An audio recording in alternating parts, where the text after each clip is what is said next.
I'm looking forward to a trip with my friends, and I'm planning to use your credit card for it. Suddenly, Gary called me out of nowhere. I had noticed that he'd been coming home late for the past few weeks. He was secretly talking to Deborah on the phone and seemed nervous at home. I wondered if he had been planning something all this time. I had a feeling that Gary and Deborah might be up to something together. Luckily, I was ready for anything. Maybe I should act surprised when he mentions it. What do you mean by mine? I asked for clarification. I already knew Gary was planning to leave for a trip today. Honestly, it's hard to believe. If he thinks he can deceive me, I wish he had made a better plan. I had been patient up until today, but now I felt a strong desire to retaliate. There's no way I didn't have a plan for revenge. It's time to stand up to those annoying siblings after being patient for so long. I'm sure everything will become clear after today. I hope they enjoy their trip, not knowing that one of their travel companions is working with me. My name is Marie Ferleo, and I'm 31 years old. I live in a house with my husband, Gary. Right after finishing high school, I started working at the company I'm still with today. After gaining some experience and being recommended by my boss, I earned several certifications. In this company, certifications and a solid track record mean you're valued highly. I got a leadership position at the age of 19, which was quite young for such a role. Even though it was just a lead position, I secretly hoped to become at least a department head one day. After a while, a few new employees joined the company, including Gary. Even though I'm younger than him, I hold a higher position at work. I was tasked with training 3 new employees, including Gary. Marie, you're about the same age as us, aren't you? He asked.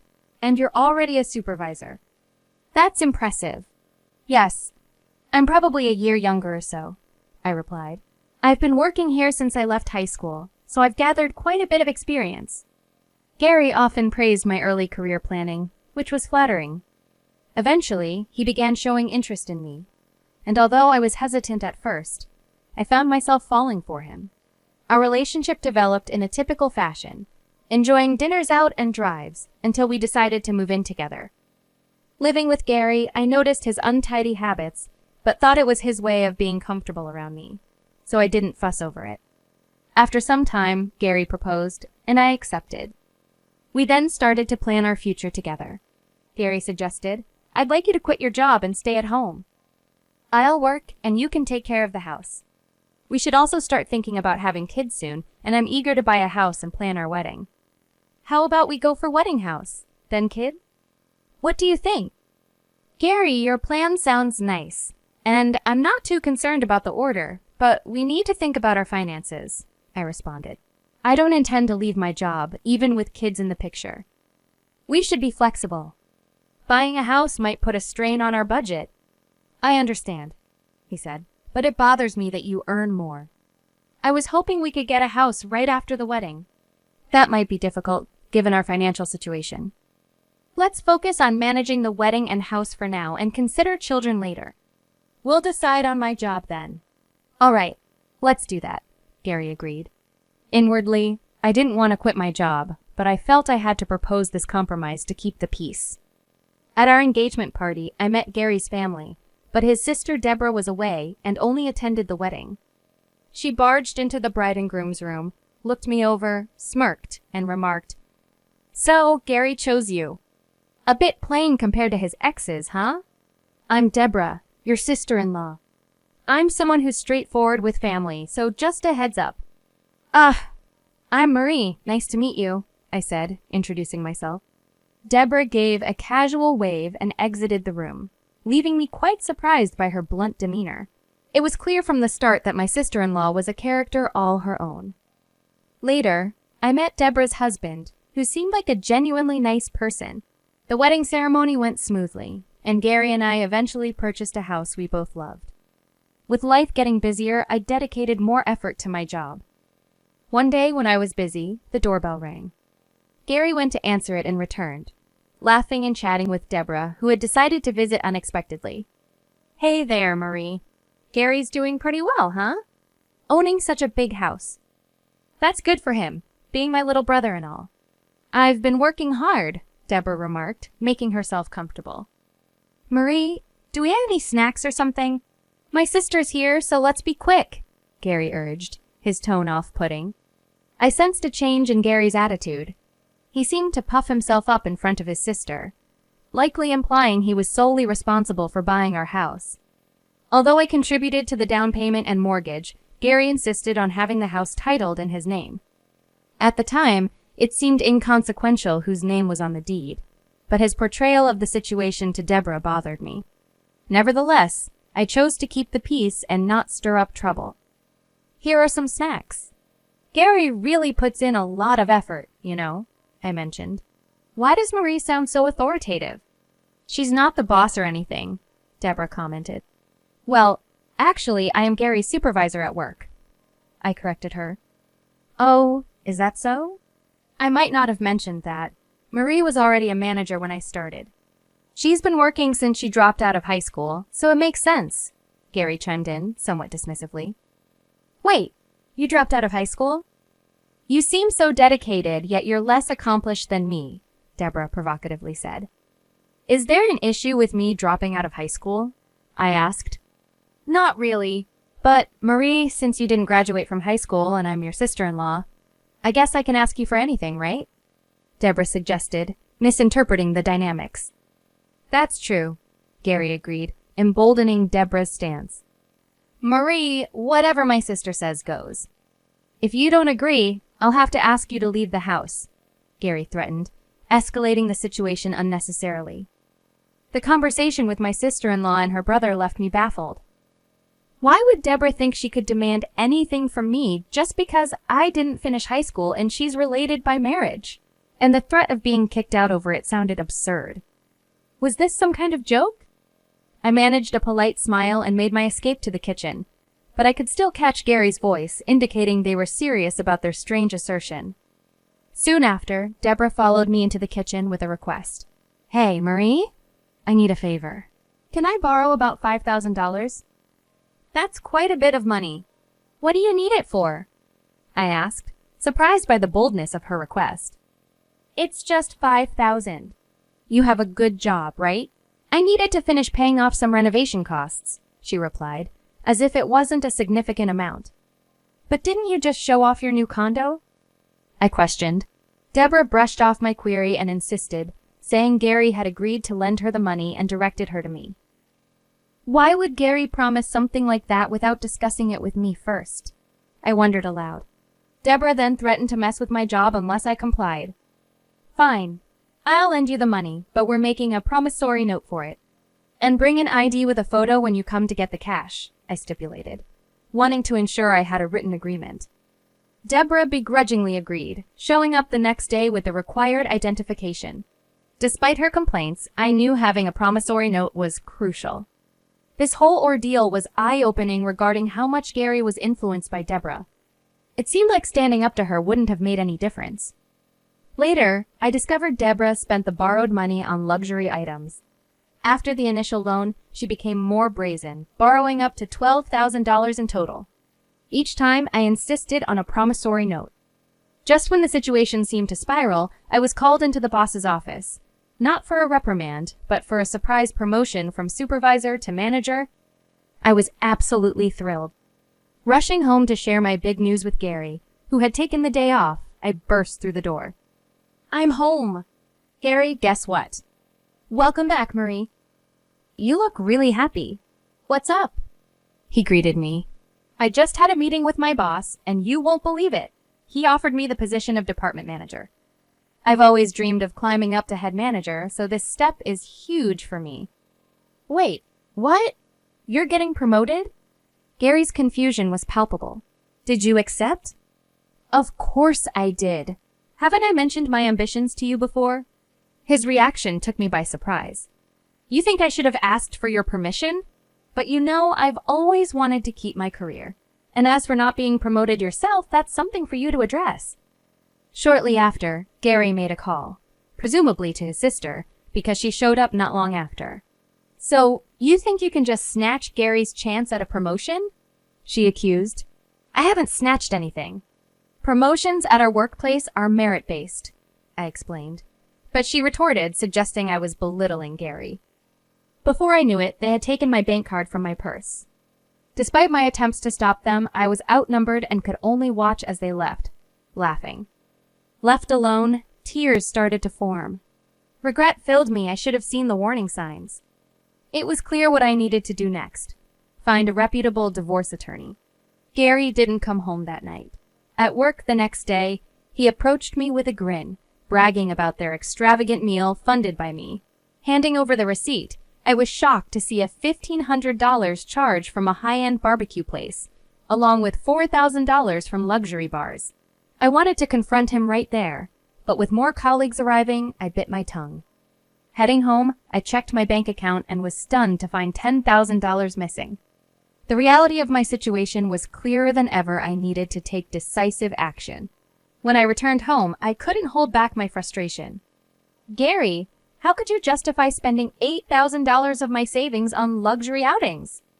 That was money I saved before we were even together. His response was dismissive.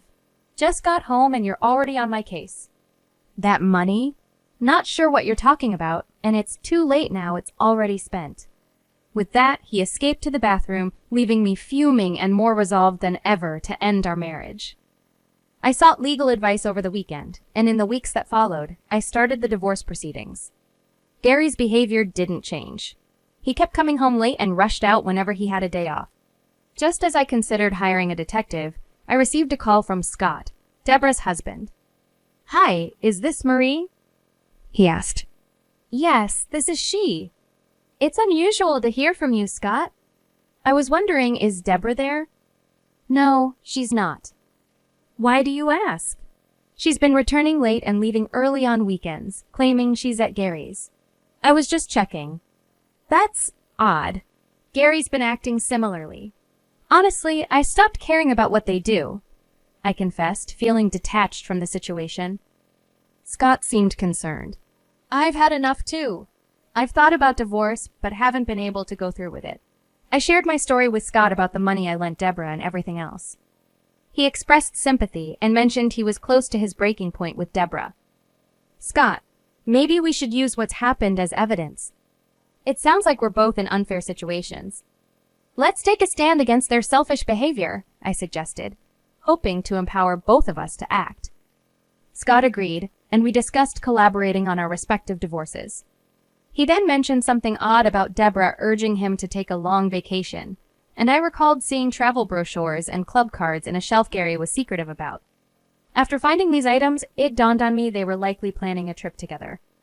"Scott, it looks like they might be planning a getaway.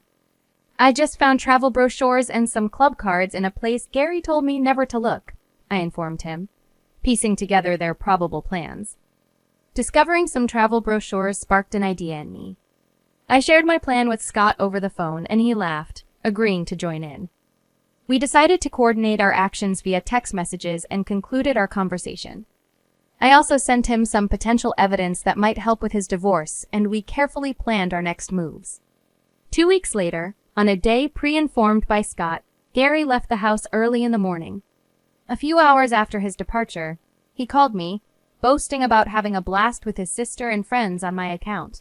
His recent pattern of late returns and secretive phone calls with Deborah had already raised my suspicions. I decided to feign ignorance to see how far he would go. "Your card? What are you talking about?" I played along, confused. "You seriously didn't notice? We've been planning this trip for a while. Scott was our backup. You've become too proud, and we thought it's time to teach you a lesson," Gary retorted, confident in his scheme. His words left me emotionless, my patience replaced by a resolve for retribution. "What was that about my debit card earlier?" I inquired. "I have my card here," I stated, pretending to be confused. "That's impossible. Here's the card." "Wait, what?" Gary stammered, realizing something was wrong. "That's a fitness club membership card, Gary. Did you mix them up?" I couldn't help but reveal the trick. Scott, listening in on speakerphone, chimed in. "So it was a plan concocted by Deborah and you?" "I'm utterly disappointed." "Actually, I switched the cards last night," I confessed. "Looks like you didn't double-check this morning and just assumed." Gary, caught in his own trap, sputtered in disbelief. "What are you playing at?" "I should be asking you that," I shot back. Don't get too smug just because you think you can outsmart us. Gary's failed attempt at using my supposed debit card, only to find out it was a fitness club card, marked a turning point. His plan, fueled by arrogance and the belief in an easy victory over me, crumbled. This incident, a minor victory in the grand scheme of things, was a reminder of the importance of staying vigilant and prepared, especially against those who underestimate your resolve. I had a little surprise in store for Gary and Deborah upon their return. "I've got gifts waiting for both of you when you get back," I teased, knowing full well the twist I had planned. "You think gifts will make up for this?" "I only want cash," Gary retorted, thinking he could sway me with demands. "We'll see," I said, adding a touch of mystery to my voice. "Look forward to it." Ignoring their subsequent request for money, I ended the call and went to sleep, brushing off Gary's threatening message with a simple, "Is that so?" The next afternoon, my phone was bombarded with missed calls and messages. I first reassured Scott, then tackled Gary's relentless pleas for money. "It's freezing here. We're in Ketchikan of all places, in March. Help!" Their discomfort was a clear sign my plan had succeeded. "You were counting on Scott, weren't you? Too bad he's on his way back here. Not stuck in Ketchikan with you." Confusion and desperation seeped through Gary's response. "What do you mean? Scott's not here?" "Exactly," I confirmed. "While you were busy plotting with Deborah, Scott and I joined forces. He's already boarded a plane back." The revelation left them stunned, and I ended the call with a clear message. "Now, find your own way back." "See you?" I then prepared for the inevitable confrontation upon their return, organizing a final meeting with my lawyer to discuss the divorce. I anticipated Gary and his group's outrage, ready to face them with calm determination. As expected, upon their return, Gary and his friends stormed in, demanding explanations and threatening me with eviction. But when Scott, usually the peacemaker, raised his voice, commanding them to sit down, they were taken aback. This unexpected assertiveness from Scott marked a turning point, establishing a new dynamic that would shape our next steps. The lawyer wasted no time in distributing his business cards to Gary and Deborah, who appeared utterly bewildered by the gesture. "Well, here's a special gift from us," Scott and I announced, presenting them with a stack of documents. Their confusion turned to shock as they skimmed the papers. "Wait, this is about dividing property. You're not suggesting divorce, are you?" Gary stammered, disbelief written all over his face. "It's exactly that, a divorce," I clarified as their faces drained of color.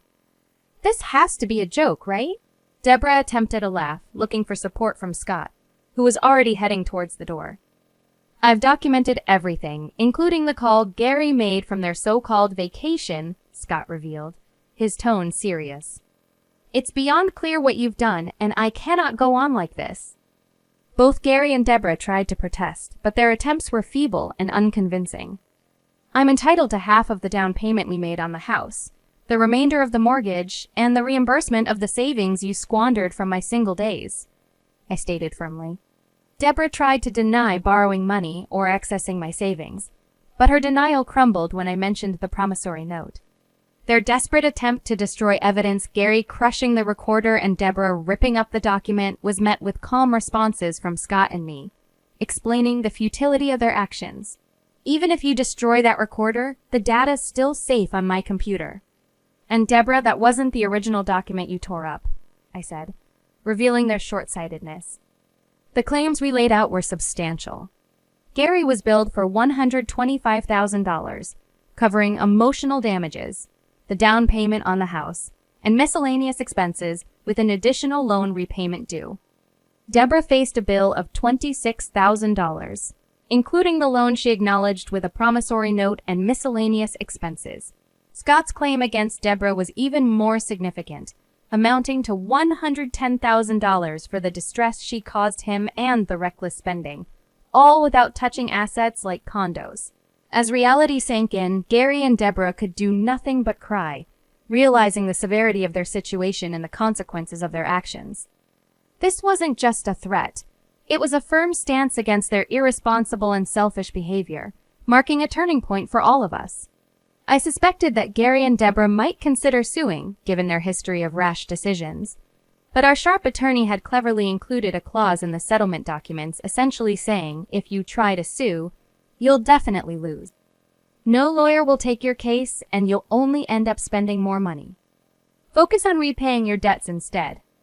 This tactic ensured we could resolve everything without stepping into a courtroom.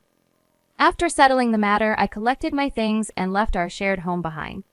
Surprisingly, news of the ordeal spread through my workplace, leading to Gary being transferred to a different branch, a move that likely saved both of us from further awkward encounters. Not long after, Gary reached out with a message that was both desperate and hopeful, suggesting we try to mend our relationship and insisting he had changed.